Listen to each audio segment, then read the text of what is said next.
오늘은 사실은 우리 교단 총회에서 정한 이단 경계 주일입니다. 우리가 본격적으로 대대적으로 지키지는 않지만 이 기회에 이단에 대한 경각심을 갖게 되기를 원해서 관련 말씀을 전합니다. 총회에서 보낸 5분 정도의 영상이 있는데 조금 길다 생각이 들었는데 마침 기술적으로 앞에 뭔가 오류가 있어서 보여드릴 수가 없습니다. 유튜브 쪽으로 링크를 여러분들에게 공유해 드리도록 하겠습니다. 한 번씩 시청해 보실 수 있기를 바랍니다. 이 영상의 내용에는 특별히 신천지에 대해서 고발을 하고 있습니다. 거기에 미혹됐다가 다시 나와서 회복 중인 사람이나 또 회복하여서 다시 나올 수 있도록 돕는 일을 하는 사람의 인터뷰와 그 내용들이 있습니다.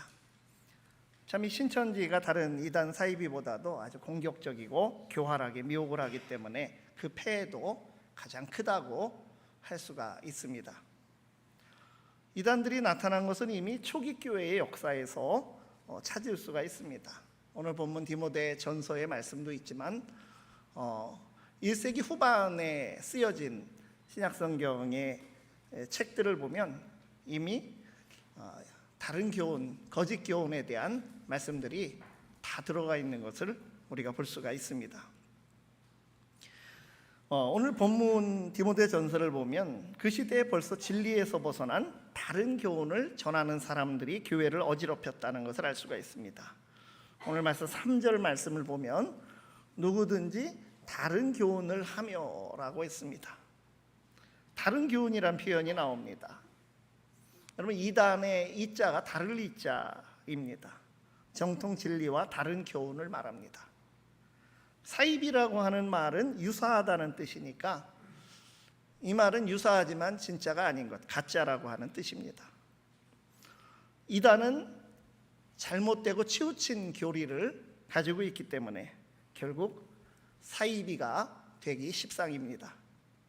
일부 교리만 잘못되고 도덕적으로는 정통교회와 그리 큰 차이가 없는 그런 이단들도 없진 않지만 이단이면서 사이비인 경우가 훨씬 더 많이 있습니다. 대표적으로 종교 사기 집단이라고 할 수 있는 보여드리려고 했던 영상 속에 이단이 있습니다. 갈수록 교묘해지는 이단 사이비 집단으로부터 교회의 건강을 지키고 바른 믿음 위에 서기 위해서 하나님의 사람들은 어떻게 대처해야 할 것인지 오늘 말씀 속으로 들어가 봅니다. 첫째로 다른 교훈의 미혹을 피하는 예방의 신앙생활입니다.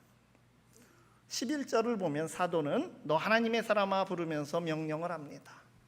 피하라 혹은 따르라 혹은 싸우라고 하는 명령이 11절 12절에 나옵니다. 그 첫 번째가 피하라고 하는 명령입니다.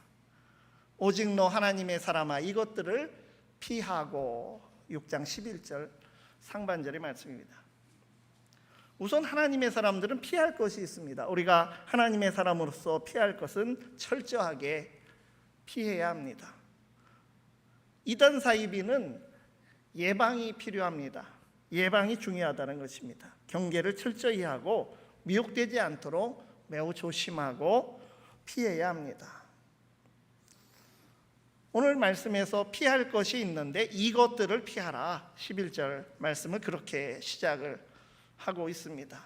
이것은 바로 앞에 나온 3절 이하의 말씀, 3절 이하의 말씀을 지칭하는 것입니다. 3절에서 5절 말씀 보면 누구든지 다른 교훈을 하며 바른 말 곧 우리 주 예수 그리스도의 말씀과 경건에 관한 교훈을 따르지 아니하면 그는 교만하여 아무것도 알지 못하고 변론과 언쟁을 좋아하는 자니 이로써 투기와 분쟁과 비방과 악한 생각이 나며 마음이 부패하여지고 진리를 잃어버려 경건을 이익의 방도로 생각하는 자들의 싸움이 일어나느니라. 이 성경을 보면 미덕들도 많이 나옵니다. 믿음의 사람들이 아름다운 덕을 세워가는 성령의 열매 같은 것들이 대표적이죠. 구원받은 자의 합당한 인격을 세워가는 것입니다. 하나님 앞에서 참된 경건을 이루는 것입니다. 그런데 그렇지 못한 반대의 경우들, 그 악덕과 죄들의 목록도 많이 나옵니다. 오늘 이 말씀도 그 중에 대표적인 많은 악덕들이 나옵니다. 이 말씀을 보면 그 당시 이단들이 얼마나 문제가 많았는지 알 수가 있지만, 그러나 오늘날의 사이비 이단 집단의 행태와도 크게 다르지 않다는 것을 알아챌 수가 있습니다. 이단의 역사가 그렇게 긴 겁니다. 기성교회도 정통교회도 자칫하면 이런 모습들을 가질 수가 있습니다. 여기 다른 교훈이 무엇입니까? 다른 교훈은 바른 말씀이 아니라는 것이죠. 즉 거기 설명된 대로 바른 말, 즉 예수 그리스도의 말씀과 경건에 관한 교훈을 따르지 않는 것입니다. 이단은 예수 그리스도의 복음의 말씀과 또 그 진리에서 벗어나니까 실제 삶의 경건 실천에서도 탈선할 수밖에 없습니다. 그 결과 어떻게 되었습니까?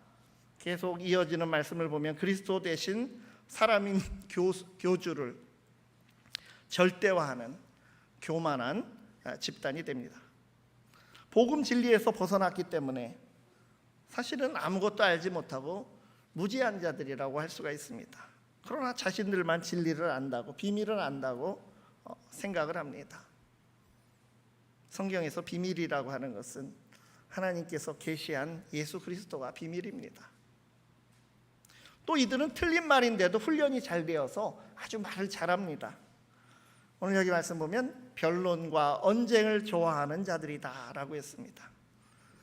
근데 그걸 하나하나 바른 교리로 그 해석을 해보면 정말 조잡하고 유치하며 엉터리 교리인데도 이것을 얼마나 잘 포장하고 잘 가르치는지 사람들이 그걸 들으면 아주 체계적인 진리의 말씀으로 받아들이게 되는 것입니다.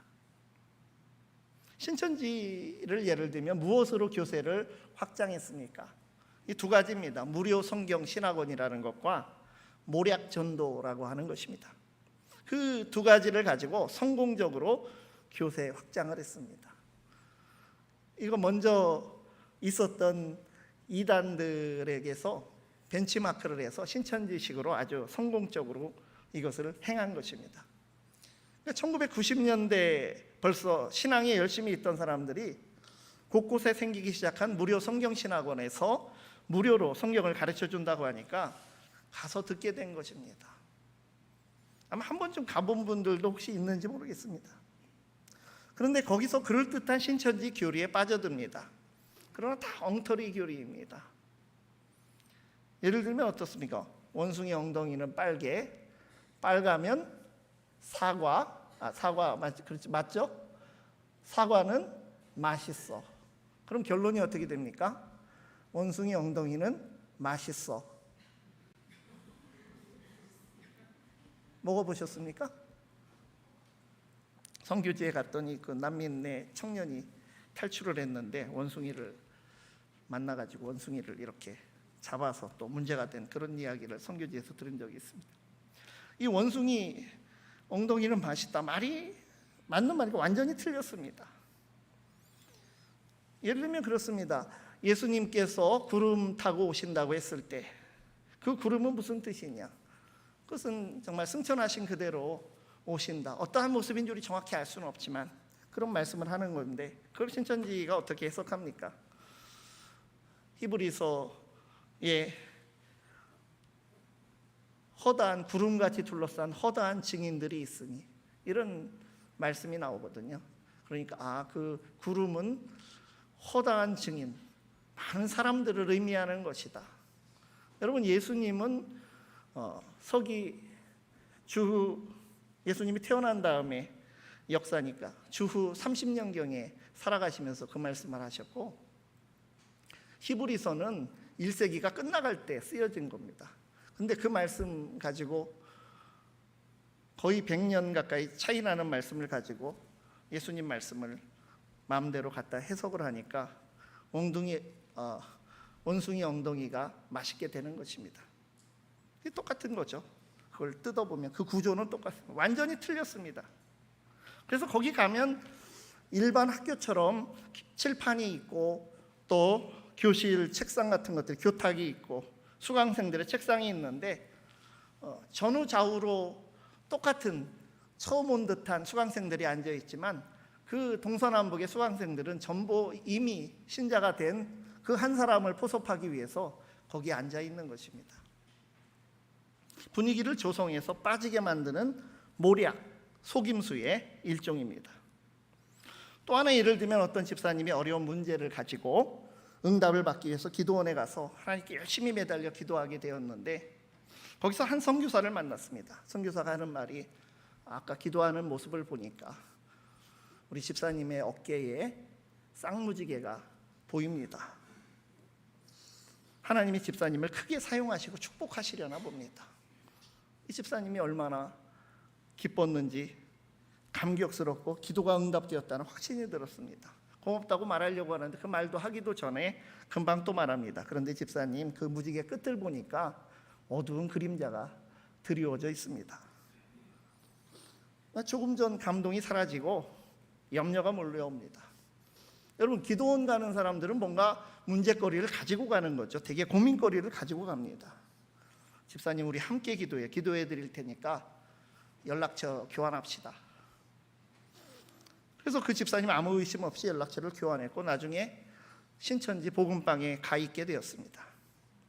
얼마나 변론과 언쟁을 잘하는지 속을 수밖에 없습니다. 거기에 모략, 속임수까지 사용해서 다 그 사람에 대한 주변 사람 신천지 신도를 통해서 미리 정보를 얻고 설계를 해서 전도를 하니까 넘어가기가 쉬운 것입니다. 그렇게 미혹되어서 청춘을 바치고 가출해서 인생을 허비하는 젊은이들이 얼마나 많은지 모릅니다. 본문으로 돌아가면 또 투기와 분쟁이 있다고 그랬습니다. 어느 시기가 되면 이단들은 내부적으로 누가 교주와 가까우냐로 시기 질투가 있고 권력을 장악하기 위한 분쟁에 휩싸이게 됩니다. 요즘 신천지가 그래서 진통을 겪습니다. 교주는 감옥살이 하고 있고 인생을 바쳤던 많은 리더급의 인물들이 탈퇴나 제명을 당하면서 비리를 폭로하고 있습니다. 또한 비방에 능합니다. 누구를 비방합니까? 평소 정통교회를 비방하는데 앞장섭니다. 교회의 추수꾼으로 잠입을 해서 몰래 암약을 하다가 약한 교회는 성도들을 하나하나 포섭을 해서 큰 세력을 형성해서 담임 목사를 비방에 흔들어서 아예 교회를 접수하는, 그들이 산 옮기기라고 하는 칭하는 교회가 통째로 신천지로 넘어가는 일들도 빈번하게 보고가 되었습니다. 어느 교회는 새가족 부장이 신천지였습니다. 복음의 진리를 잃어버려 길을 잃고 교만과 무지와 싸움을 좋아하는 그들은 결국 참 경건에 이르지 못하고 오늘 말씀대로 경건을 이익의 방도로 생각하는 자들로 전락하게 됩니다. 그래서 결국 문제는 무엇입니까? 폭로되는 내용들을 보면 결국 이단 사이비들은 교주를 중심으로 필연적으로 재산 문제가 불거지게 됩니다.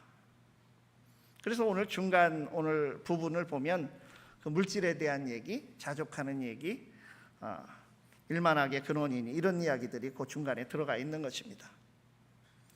속지 마시길 바랍니다. 하나님 중심으로 성경의 바른 해석을 중심으로 교회 중심으로 예수 그리스도의 말씀과 경건에 관한 교훈에 근거하여 신앙생활을 해야 합니다. 이 경고의 말씀들을 새겨들으며 이것들을 피하여 바른 신앙을 지켜내는 하나님의 사람들이 되시기를 바랍니다. 두 번째로 의와 경건, 믿음과 사랑, 인내와 온유를 따르는 바른 신앙입니다. 바른 신앙은 이단을 피하는 데서 더 나아가서 적극적으로 진리를 붙들고 그 진리에 근거한 경건의 삶을 따라가야 하는 것입니다. 그래서 11절 하반절에는 하나님의 사람이 따를 것 6가지가 열거됩니다. 이거 해도 돼도 안 해도 되고 뭐 선택하라는 것이 아니라 적극적으로 이런 바른 신앙의 열매들을 우리가 추구하고 따라가야 합니다. 무엇을 이야기했습니까? 의와 경건과 믿음과 사랑과 인내와 온유를 따르며라고 했습니다. 예수 그리스도의 말씀 복음의 진리를 따른다는 것은 무엇인가? 이렇게 6가지를 통해서 다각도로 말씀하고 있는데, 하나님과의 관계에서 나타나는 것, 다른 사람과의 관계에서 나타나는 것, 그 모든 과정에서 또한 우리가 어떻게 지구력 있게 따라가게 될 것이냐. 그러니까 하나님의 사람이 하나님 앞에서 바른 관계성을 가져야 되고, 성도들과 이웃과의 관계에서 함께 유익이 되어야 되고, 그 과정에서 어떤 어려움과 역경도 이겨낼 힘이 있는 것이, 그러한 삶을 구체적으로 살아나라는 것입니다. 첫 번째는 의와 경건 2가지를 봅니다. 의와 경건을 따르라고 했습니다. 이 의와 경건은 특별히 하나님 앞에서 하나님을 향한 자세입니다. 우리가 누구를 믿는 것이고 누구에게 우리의 열정과 섬김을 드립니까? 하나님을 믿는 것이고 하나님께 드립니다. 하나님께서 하나님 앞에서 의와 경건의 모습이 되도록 헌신해야 합니다. 의는 원래 우리는 어울리지 않는 것입니다. 우리가 무슨 의롭습니까? 우리는 다 죄인인데, 그 의는 하나님께서 우리에게 주신 것입니다. 하나님의 은혜로 죄인이 의인이 되었습니다. 하나님께서 죄인인 우리를 의인이라고 하시며 의롭다함을 얻게 하셨습니다. 우리가 의롭지 못하여 죄에서 벗어날 수 없으니까 하나님의 의를 우리에게 예수 그리스도로 말미암아 선물하여 주신 것입니다. 그래서 명목상 의인이다 이렇게 칭해 주시는 것이고, 그 은혜에 합당하게 이제 우리가 의의 모습을 하나님 앞에 드려져야 하는 것입니다. 그 의롭게 하심을 믿으면서 우리 삶에서 이것이 경건으로 나타나게 되는 것입니다. 스스로는 완벽한 의인이 될 수 없더라도 은혜로 주신 그 의인됨에 합당하게 의를 추구하는 경건의 삶을 우리가 살아가야 합니다. 그 의를 철저히 따라가면서 하나님을 닮아가는 인격으로 경건이 이루어지는 것입니다. 그래서 의와 경건을 하나님 앞에서 열매로 드러내는 하나님의 사람입니다. 2번째는 믿음과 사랑을 따르라고 했습니다. 이것은 사람을 향한 것을 얘기하는 것입니다. 후기에 기록된 서신들을 보면 이 믿음이 바로 그런 믿음들입니다. 우리의 신실함을 믿음이라고 표현하는 것들을 많이 볼 수가 있습니다. 여기도 마찬가지죠. 믿음은 다른 사람에게 특별히 또 하나님께도 신실하지만 다른 사람에게 믿음을 준다는 의미로서 성실함과 신뢰함만한 그런 미덕이 믿음입니다. 사람들 간의 믿음을 말씀하고 있는 것입니다. 그런데 이 믿음이라는 것은 사랑과 함께 가는 것입니다. 믿음과 신뢰가 없으면 우리가 사랑을 주기도 주저하게 됩니다. 또 믿음이 있으면 우리가 사랑할 수 있습니다. 반대로 사랑하면 또 믿어주게 됩니다. 사랑하고 수고하고 희생하는 곳에 믿음과 신뢰가 생기게 됩니다. 하나님 앞에서 의와 경건을 따르며 사람을 향해서는 믿음과 사랑을 주고받는 이런 교회 공동체와 성도가 되기를 바랍니다. 또한 인내와 온유를 따르라고 했습니다. 인내, 온유, 이거는 내 마음속에 어떤 있는 것 같지만, 그런 작용 같지만 그 원인을 생각하고 그 상황을 생각하면 무엇인가 나의 바깥에 있는 외부의 것과 관계가 있습니다. 우리 환경과 우리를 둘러싼 상황이 아무리 어렵더라도 인내하는 자세, 하나님의 사람은 인내할 수가 있습니다.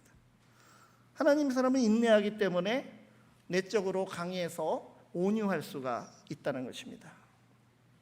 초조하고 분노하는 것은 인내하지 못하기 때문입니다. 온유라고 해서 따뜻하다, 부드럽다 이런 한자가 들어가 있다고 해서 약하고 부드럽고 얌전한 것을 말하는 것이 아니라, 본래는 능력이 있고 힘이 있지만 그 힘센 야생마가 하나님의 손길에 길들여져서 힘을 절제하고 질서 있게 사용하니까 온유하다는 말을 쓰는 것입니다. 그러므로 인내함 없이 온유할 수가 없습니다. 절제하며 인내와 온유의 사람이 되기를 바랍니다. 그래서 하나님의 사람은 하나님이 나에게 나한테 어떤 하나님이 되기를 원하고, 다른 사람이 나에게 어떤 태도로 대해주기를 원하고, 어떠한 좋은 환경이 나에게 주어지기만을 추구하는 그런 사람이 아닙니다. 나에게 맞춰주기를 기다리기보다는 스스로가 변해가야 됩니다. 하나님 앞에서, 또 사람들과 더불어서, 또 어떤 환경과 사건 속에서도 내가 어떻게 반응하고 성숙한 사람으로 만들어져 가고 헌신할 것인지, 이런 것을 고민하게 되는 것입니다. 이것은 복음의 진리를 벗어나서 본이 되신 예수님을 떠나서는 맺을 수가 없는 열매들입니다. 하나님을 향해서 우리가 드러낼 열매들이 많이 있지만, 의와 경건의 모습을 추구하며, 또 성도들과 이웃에게 믿음을 주고 사랑을 주고, 어떤 상황에도 인내와 온유를 따르는 하나님의 사람으로서 열매를 풍성히 맺는 참 신앙으로 나아가는 교회와 성도들이 되기를 바랍니다. 세 번째는 진리를 붙들고 회복을 돕는 선한 목적을 위해서 힘쓰는, 투쟁하는 교회 공동체입니다. 오늘 6장 12절 첫머리에 보면 믿음의 선한 싸움을 싸우라고 했습니다. 이 바울 서신의 다른 곳에서도 몇 번 나오는 말이죠. 그래서 바른 신앙이라는 것은 피하는 것에서, 또 추구하는 것에서 더 나아가서 적극적으로 선한 목적을 이루기 위해서 투쟁해야 합니다. 인내와 온유를 따르라고 했습니다. 그런데 인내와 온유로 우리가 환경을 극복하고자 하지만 그리 쉽지가 않습니다. 우리가 살아가는 세상도, 또 우리가 감당하는 사명의 자리도 어느 것 하나 만만하지가 않습니다. 모든 곳이 하나님의 사람들에게는 하나님 앞에서 영적 싸움의 자리가 되는 것입니다. 그래서 세상에 존재하는 악과 죄의 힘은 여전히 우리를 흔들고, 우리를 넘어뜨리고, 우리를 실족시키고자 항상 기회를 엿보고 있습니다. 우리가 의와 경건과 믿음과 사랑과 인내와 온유의 열매를 맺는 삶을 추구한다는 것은, 그래서 쉽게 공짜로 저절로 이루어지는 것이 아니고 철저한 또 투쟁의 자세를, 우리 마음가짐을 성령 안에서 가지고 나아가는 것입니다. 그래서 복음 진리의 길에서 벗어나지 않고 그것을 지켜나가는 그 투쟁은 그냥 싸움이 아니라 선한 싸움이다라고, 오늘 여기 선한 싸움이라, 이 싸움이란 말은 사실 그리 좋은 말은 아니지만 선한 싸움이라는 말을 썼습니다. 이단은 세상의 싸움을 합니다. 우리가 어쩌면 세상의 싸움을 한다면 이단을 닮아가는 걸 수도 있습니다. 재물을 얻기 위해서, 명예를 얻기 위해서 온갖 수단을 동원하여 진리조차도 비틀고 성경조차도 왜곡하고 그리스도마저도 실패자로 만듭니다. 교주가 실패한 대신 교주가 진짜가 왔다, 두 번째 왔다는 것입니다. 그러나 우리는 그런 낮은 수준을 위하여 인내하고 절제하며 몸부림치는 삶이 아니라 더 고차원적인 싸움, 선한 싸움을 하여 복음 진리를 지켜나갑니다. 무엇보다도 교회가 바른 모습을 보여줘야 될 이유, 무엇보다 미혹된 자들이 돌아오도록 바른 교회와 성도의 모습을 보여주어야 합니다. 그 미혹된 자들이 돌아오는 것도 힘들지만 그들 밑에 있는 2세들의 문제도 지금 심각합니다. 악에게 지지 않고 선이 돋보이게 하는 우리의 삶이 되어야 합니다. 정말 바라보면서 교회가 돌아올 만한, 실망하지 않을 만한, 회복의 자리로 그들의 몸을 맡길 만한 교회 공동체의 모습이 되기 위해서는 선한 영적 싸움의 자세가 요구됩니다. 세상이나 우리를 둘러싼 현장은 우리가 순조롭게 선한 일을 하도록 잔잔한 바다로 머물러 있지 않고 정말 풍랑이 치는 바다 한가운데라고 할 수가 있습니다. 우리가 계속 이 말씀을 나누고 지적을 하지만 오늘 한국 교회가 힘이 약한 것은 진짜 싸울 싸움과 싸울 필요가 없는 것을 잘 분별하고 구분하지 못하기 때문입니다. 그래서 다른 것 가지고 싸우지 말아야 합니다. 우리에게는 진짜 싸울 것이 있습니다. 복음 진리를 위한 선한 싸움이 있습니다. 의와 경건의 열매, 믿음과 사랑의 열매, 인내와 온유의 열매를 맺는 선한 싸움이 있습니다. 미혹된 이들이 돌아왔을 때 회복의 기회를 제공하는 넉넉한 품이 되기 위한 선한 싸움이 또한 있습니다. 이 미혹의 시대에 하나님의 사람으로서 영적으로 깨어나고 진리 위에 굳건히 서기를 바랍니다. 다른 교훈을 철저히 경계하고 피하는 교회와 성도, 복음의 열매인 의와 경건, 믿음과 사랑, 인내와 온유를 따르는 교회와 성도, 진리를 붙들고 또 회복을 돕는 교회 공동체로 믿음의 선한 투쟁과 노력을 계속해 나가기를 바랍니다. 기도하시겠습니다. 하나님 아버지, 절대 진리를 흔드는 수많은 다른 교훈들이 만연한 이 시대, 진리를 왜곡하는 미혹의 시대를 사는 우리가 하나님의 사람임을 다시 마음에 새깁니다. 피하라 하셨고 따르라 하셨고 믿음의 선한 투쟁을 하라 하신 대로 잘못된 이단 사설의 모략을 피하고 은혜와 진리의 열매들을 따르고 사람을 살리고 회복시키는 믿음의 선한 능력으로 승리의 삶을 사는 하나님의 사람들이 되게 하옵소서. 예수 그리스도의 이름으로 기도드리옵나이다. 아멘.